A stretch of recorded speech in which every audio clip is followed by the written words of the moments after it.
സുൽത്താൻ ബത്തേരിയെ ഞാൻ ഗണപതി വട്ടമാക്കും. വയനാട്ടിൽ NDA സ്ഥാനാർത്ഥിയായി മത്സരിക്കുന്ന കെ സുരേന്ദ്രൻ തെരഞ്ഞെടുപ്പ് പ്രചരണ സമയത്ത് നടത്തിയ വാഗ്ദാനമാണിത്. വാഗ്ദാനം സംസ്ഥാനത്തൊട്ടാകെ വലിയ ആവേശമായി മാറുന്നു, അതായത് വിവാദമായി മാറുന്നു. വലിയ രീതിയിൽ അത് കത്തിക്കയറുകയാണ്, വിവാദം കത്തിക്കയറുകയാണ്. ഒരു ആവേശം എന്ന് പറയാൻ കഴിയില്ല, വിവാദം. ചരിത്രകാരന്മാരടക്കം ഈ പല കവികളും ഉൾപ്പെടെ, പുരോഗമന കവികൾ ഉൾപ്പെടെ അതിനെ എതിർത്തുകൊണ്ട് വരുന്നു. അതൊരു വർഗീയ നിലപാടാണ്. കാരണം ഗണപതി എന്ന പേരുണ്ടല്ലോ, ഫലത്തിൽ സുൽത്താൻ ബത്തേരി എന്ന പേര് എല്ലാവരും പറഞ്ഞുകൊണ്ടിരിക്കെ അത് ഗണപതി വട്ടം എന്ന പേര് വീണ്ടും കൊണ്ടുവരുന്നത് ഈ ഗണപതി ഉള്ളത് കൊണ്ട് തന്നെ ചില വോട്ട് ബാങ്ക് രാഷ്ട്രീയമാണ് സുരേന്ദ്രൻ നടത്തുന്നത്.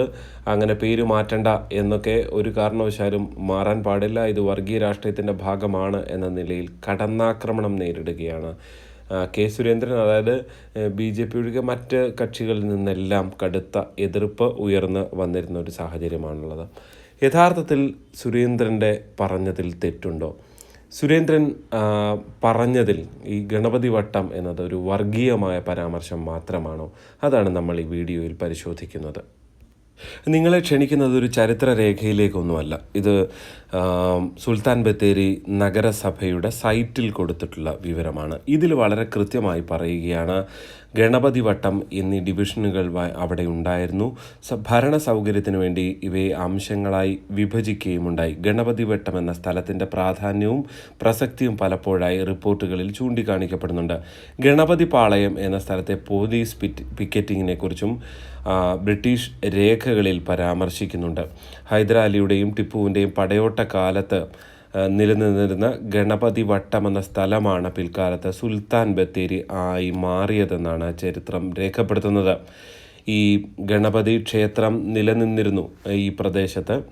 മാത്രവുമല്ല, ടിപ്പുവിൻ്റെ ആയുധപുര ഇവിടെ ഉണ്ടായിരുന്നു. അങ്ങനെ അതുമായി ബന്ധപ്പെട്ടെല്ലാം ആണ് ടിപ്പു സുൽത്താൻസ് ബാറ്ററി എന്ന പേരിൽ ഫലത്തിൽ ടിപ്പുവിൻ്റെ അങ്ങനെ ഒരു പേരിൻ്റെ ഭാഗമായാണ് തുടർച്ച സുൽത്താൻ ബത്തേരി, ടിപ്പുവുമായി ബന്ധപ്പെട്ടാണ് സുൽത്താൻ ബത്തേരി എന്ന പേര് വന്നിരിക്കുന്നത് എന്നാണ് ഈ രേഖയിൽ തന്നെ ചൂണ്ടിക്കാട്ടും. എന്തായാലും ബത്തേരി നഗരസഭയുടെ സൈറ്റിൽ കയറിയാൽ നിങ്ങൾക്ക് ഒന്നുകൂടി വ്യക്തമായി വായിക്കാൻ കഴിയും. ഇത് സൂം ചെയ്ത് കാണിക്കുന്നതുകൊണ്ട് ഇതിൽ നിന്ന് കൃത്യമായി വായിക്കാൻ കഴിയുന്നുണ്ടാകില്ല. വേഗം തന്നെ കയറി കാണുക. ഒരുപക്ഷെ വിവാദമായതുകൊണ്ട് തന്നെ അത് മാറ്റാനുള്ള സാധ്യത നമുക്ക് തള്ളിക്കളയാൻ കഴിയില്ല.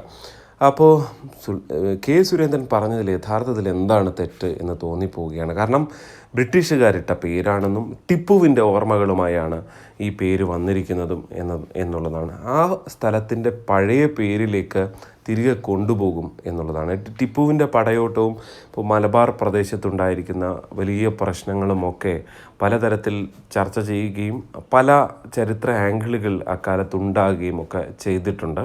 ഇക്കാലത്തും അത്തരം ചർച്ചകൾ നടത്തുന്നുണ്ട്. സംഘപരിവാർ രാഷ്ട്രീയം തീർത്തും ടിപ്പു സുൽത്താനെ എതിർക്കുന്ന നിലപാടാണ് സ്വീകരിച്ചിട്ടുള്ളത്. കാരണം ഒരുപാട് ക്ഷേത്രങ്ങൾക്കെതിരെയുമൊക്കെ അക്രമം നടത്തിയിട്ടുള്ള ഭരണാധികാരിയാണ് ടിപ്പു സുൽത്താൻ എന്നാണ് അവരുടെ ഭാഷ്യമുള്ളത്. എന്തൊക്കെ തന്നെയായാലും യഥാർത്ഥത്തിൽ ഇതിലെങ്ങനെയാണ് ഒരു വർഗീയത ഫലത്തിൽ വരുന്നത് എന്ന സംശയം സ്വാഭാവികമായും ഉയർന്നു വന്നേക്കാം. വേണമെങ്കിൽ പറയാം, തീർച്ചയായും ഇപ്പോൾ ടിപ്പുവിൻ്റെ പേര് മാറ്റി അല്ലെങ്കിൽ സുൽത്താൻ ബത്തേരി എന്ന പേര് മാറ്റി ഗണപതി വട്ടം, ആ ക്ഷേത്രവുമായി ബന്ധപ്പെട്ട പേര് കൊണ്ടുവരുന്നത് വർഗീയതയാണ്, സംഘപരിവാറല്ലേ, അതുകൊണ്ട് വർഗീയതയാണെന്ന് പറയാം. പക്ഷേ യഥാർത്ഥത്തിൽ ആ സ്ഥലത്തിന് അങ്ങനെ ഒരു പേരുണ്ടായിരുന്നു. ഇപ്പോൾ പുതിയൊരു പേര് കൊണ്ടുവരികയൊന്നും അല്ലല്ലോ ചെയ്യുന്നത്. പണ്ട് തന്നെ അങ്ങനെ ഒരു പേരുണ്ടായിരുന്നു, അത് കൊണ്ടുവരുന്നു. അതിന് എത്രത്തോളം ഭീകരമായിട്ടാണ് യഥാർത്ഥത്തിൽ നമ്മുടെ നാട്ടിൽ ഇത്തരം ചർച്ച നടന്നുകൊണ്ടിരിക്കുന്നത് എന്നുള്ളതാണ്. ഇപ്പോൾ തിരഞ്ഞെടുപ്പിൻ്റെ ഏറ്റവും പ്രധാനപ്പെട്ട വാഗ്ദാനമൊന്നും അല്ലല്ലോ ഇത്. തിരഞ്ഞെടുപ്പ് ഒരു ദേശീയ മാധ്യമത്തിന് അനുവദിച്ച അഭിമുഖത്തിൽ ഇങ്ങനെ ചില കാര്യങ്ങൾ കൂടി കെ സുരേന്ദ്രൻ പറയുന്നു. നമ്മുടെ നാട്ടിൽ എന്ത് പറഞ്ഞാലും ആദ്യം ചർച്ച ചെയ്യപ്പെടുക വർഗീയതയാണ് എന്ന നിലയിലേക്ക്. തീർച്ചയായും വർഗീയത ഉണ്ട്. ഓരോ രാഷ്ട്രീയ പാർട്ടിയും ഓരോ തരത്തിലുള്ള വർഗീയത നടത്തിക്കൊണ്ടിരിക്കുന്നു, വർഗീയതയെ ഉപയോഗിച്ചുകൊണ്ടിരിക്കുന്നു എന്നുള്ളത് നമ്മൾ കണ്ടുകൊണ്ടിരിക്കുന്ന കാഴ്ചയാണ്. പക്ഷേ യഥാർത്ഥത്തിൽ ഈ വിഷയത്തിലും കെ സുരേന്ദ്രൻ തീർച്ചയായും സംഘപരിവാർ രാഷ്ട്രീയം ഉദ്ദേശിച്ചിട്ടുണ്ടാകും, അതിൽ സംശയം കരുതുന്നില്ല. പക്ഷേ ആ ഒരു നില വെച്ചുകൊണ്ട് നമ്മൾ എത്രത്തോളം ആവേശത്തോടു കൂടിയാണ് ബ്രിട്ടീഷുകാരിട്ടൊരു പേരിനെ നമ്മൾ പിന്തുണച്ചുകൊണ്ട്, അല്ലെങ്കിൽ അങ്ങനൊരു ഇപ്പോൾ സ്വാഭാവിക എത്രയോ സ്ഥലങ്ങൾക്ക് അത്തരം പേരുകൾ ഈ നാട്ടിൽ നിലനിൽക്കുന്നുണ്ട്. പക്ഷേ അത് നിൽക്കുന്നതിനിടെയാണ് നമ്മളുടെ സമൂഹം വീണ്ടും രണ്ടായി തിരിഞ്ഞുകൊണ്ട് വർഗീയതയിലേക്ക് ചിന്തകൾ കൊണ്ടുപോകുന്നു എന്നുള്ളതാണ് യഥാർത്ഥത്തിൽ സംഭവിക്കുന്നത് എന്നുള്ളതാണ്. തീർച്ചയായും ഇതിനെ എതിർക്കുന്നവർക്കും ഈ ഗണപതി വട്ടം എന്ന പേരിനെ എതിർക്കുന്നവർക്കും അവരുടെ രാഷ്ട്രീയമുണ്ട്. കാരണം ആ മണ്ഡലത്തിലുള്ള വോട്ടുകൾ വലിയ തോതിൽ ലീഗിൻ്റെയൊക്കെ മണ്ഡലം ഏറനാട് ഉൾപ്പെടെയുള്ള സ്ഥലങ്ങളിലുണ്ട്. ആ വോട്ടുകൾ കൃത്യമായി സമാഹരിച്ചെടുക്കാൻ ഈ എതിർപ്പിൽ കെ സുരേന്ദ്രൻ്റെ ഈ നിലപാടിനെ ആരാദ്യം എതിർക്കുന്നോ അവർക്ക് അനുകൂലമായിരിക്കും ആ വോട്ടുകൾ എന്നുള്ളത് കൊണ്ട് തന്നെ അതിശക്തമായ ഒരു എതിർക്കാൻ ഒരു മത്സരം തന്നെ നടക്കുന്നു. ഇപ്പോൾ CAA എതിർക്കാൻ ഒരു മത്സരം കണ്ടല്ലോ.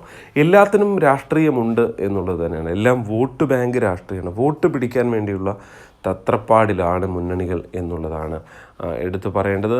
ഈ ഗണപതി വട്ടം എന്ന പേര് കൊണ്ടുവരുമെന്ന് കെ സുരേന്ദ്രൻ പറഞ്ഞതിലും തീർച്ചയായും വോട്ട് ബാങ്ക് രാഷ്ട്രീയം, ആ രാഷ്ട്രീയം ഉണ്ട് എന്ന കാര്യത്തിൽ യാതൊരു സംശയമില്ല. പക്ഷേ നമ്മുടെ നാട് വർഗീയമായി ചേരിതിരിഞ്ഞ് മാറുന്നു.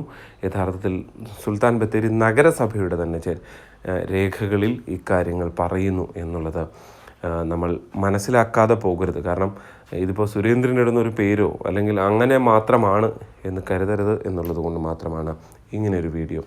യഥാർത്ഥത്തിൽ കെ സുരേന്ദ്രൻ വയനാട്ടിലെത്തുന്നു. നമ്മൾ കണ്ടതാണ് സ്മൃതി ഇറാനിയുമായി. അതായത് രാഹുൽ ഗാന്ധി വലിയ റോഡ് ഷോ നടത്തി വലിയ മുന്നേറ്റം ഉണ്ടാക്കുന്നതിന് പിന്നാലെ സ്മൃതി ഇറാനിയുമായി എത്തി റോഡ് ഷോ നടത്തുന്നു. അവരെ അധിക്ഷേപിച്ച് സംസാരിക്കുന്നവർ പലതും നേരത്തെ നമ്മുടെ കമൻറ്റുകളിലൊക്കെ കണ്ടു. പക്ഷേ ഫലത്തിൽ ഒരു തെരഞ്ഞെടുപ്പിൽ വയനാട് രാഹുൽ ഗാന്ധി മത്സരിക്കുന്നു എന്നുള്ളതിനൊപ്പം രാഹുൽ ഗാന്ധി എത്തുമ്പോൾ നടക്കുന്ന ചില റോഡ് ഷോകൾക്ക് അപ്പുറത്തേക്ക് ഒന്നും സംഭവിക്കാറുണ്ടായിരുന്നില്ല. സാധാരണഗതിയിൽ തെരഞ്ഞെടുപ്പിൽ അവിടെ പ്രത്യേകിച്ച് കൗതുകങ്ങളൊന്നും ഉണ്ടായിരുന്നില്ല. പക്ഷേ ഏറ്റവും ഒടുവിൽ വന്ന തെരഞ്ഞെടുപ്പ് സർവേകളിൽ ചിലതിലെങ്കിലും കെ സുരേന്ദ്രൻ അവിടെ വോട്ട് വർദ്ധിപ്പിക്കും എന്നും രാഹുൽ ഗാന്ധിയുടെ ഭൂരിപക്ഷം കുറയുമെന്നും പറയുന്നുണ്ട്.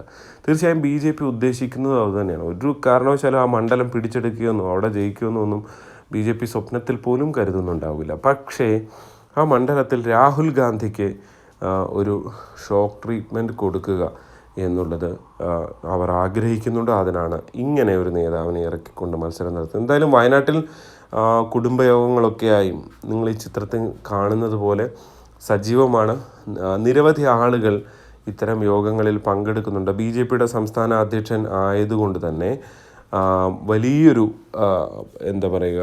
സംഘടനാ സംവിധാനം വളരെ ദുർബലമായൊരു സ്ഥലമാണ് വയനാട്. പക്ഷേ പരമാവധി ഉള്ള ആളുകളെ പങ്കെടുപ്പിച്ചുകൊണ്ട് ഒരു തെരഞ്ഞെടുപ്പ് പ്രവർത്തനം നടത്താൻ അവർക്ക് കഴിയുന്നുണ്ട് എന്നുള്ളതാണ്.